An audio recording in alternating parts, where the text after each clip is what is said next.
Anda masih menyaksikan Breaking News Kompas TV terkait dengan pendaftaran bakal calon gubernur dan wakil gubernur di masa kedua pendaftaran calon kepala daerah Pemilu Kada 2024. Dan saat ini kami masih terhubung dengan pengamat politik Lingkar Madani, Mas Rey Rengkuti.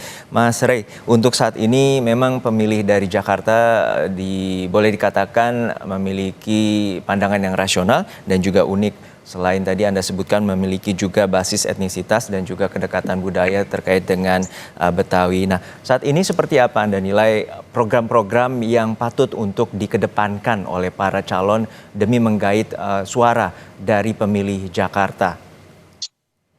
Nah, yang menarik ini kan sebetulnya hubungannya dengan pemerintahan pusat gitu. Nah, itu menurut saya salah satu wilayah yang boleh disebut nanti akan membedakan antara Pram dan Bang Dul versus dengan RK dan Mas Suswono gitu. Apakah mereka bagian dari pemerintahan yang akan bersamaan ya melanjutkan program-program pemerintah pusat gitu atau sebaliknya? Nah, itu menurut saya salah satu perdebatannya nanti. Nah, itu juga sangat tergantung pada musim politiknya gitu. Nah, sekarang ini kelihatan musim politiknya itu adalah orang sedang mencari alternatif dari game ini gitu. Nah, dengan sendirinya orang mencari satu program, satu komitmen, satu visi yang mungkin sedikit banyak ya tidak selalu harus sama dengan pemerintahan pusat gitu.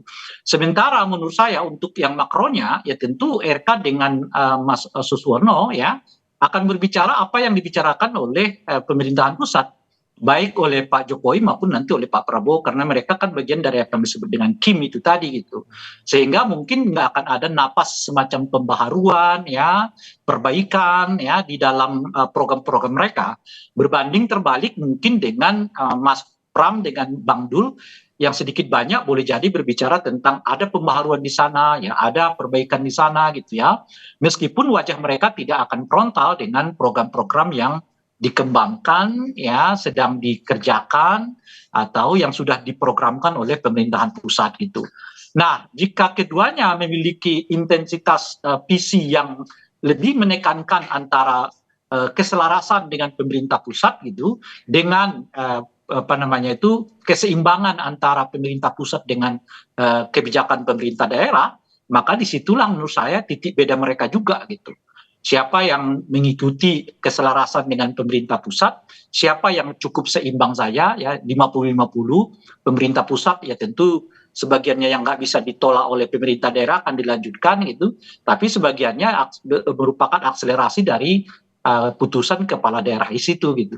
Nah, bagi masyarakat yang saya sebut tadi ya pemilu yang rasional itu juga menjadi isu, ya kan, khususnya isu karena warga Jakarta ini kan sebetulnya kalau kita lihat dari dari sosiologisnya mereka bukan pemilihnya Pak Jokowi meskipun pemilihnya Pak Prabowo gitu tapi lagi-lagi perkembangan yang terjadi akhir ini yang sedikit banyak menurunkan ya semacam simpati warga bukan saja di Jakarta tapi di banyak tempat terhadap kepemimpinan Pak Jokowi nah ini akan berimbas kepada soal apakah memilih keselarasan gitu atau memilih keseimbangan gitu.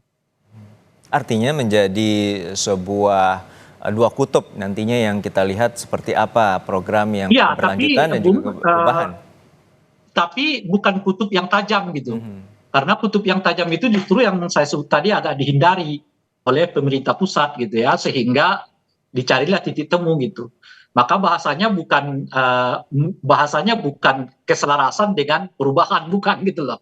Tapi keselarasan dengan keseimbangan gitu. Artinya boleh berbeda tapi pada batas-batas yang tidak apa istilahnya itu ya membuat kelihatan head to head antara pemerintah pusat dengan pemerintah Jakarta gitu.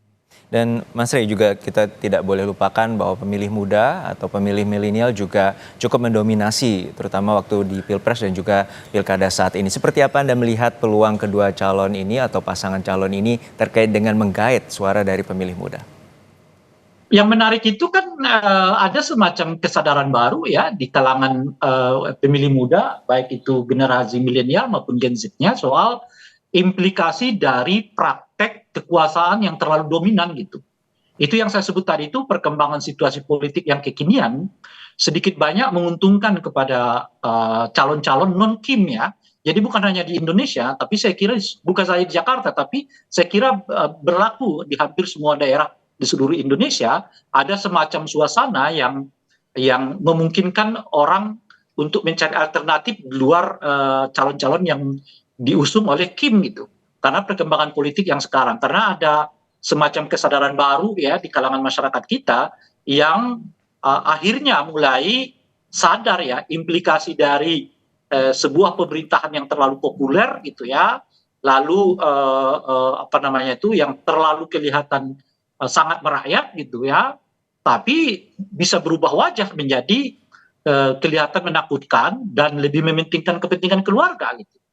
Nah, kesadaran ini sedikit banyak menurut saya akan menguntungkan ya kelompok mereka yang diusung oleh non Kim dan sedikit banyak akan merugikan mereka pasangan-pasangan yang didukung oleh partai-partai yang tergabung di dalam Kim gitu.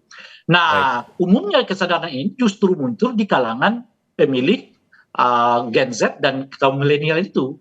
Sebab umumnya pemilih yang udah berusia di atas mungkin 50 tahun ke sana gitu, itu udah agak stabil itu.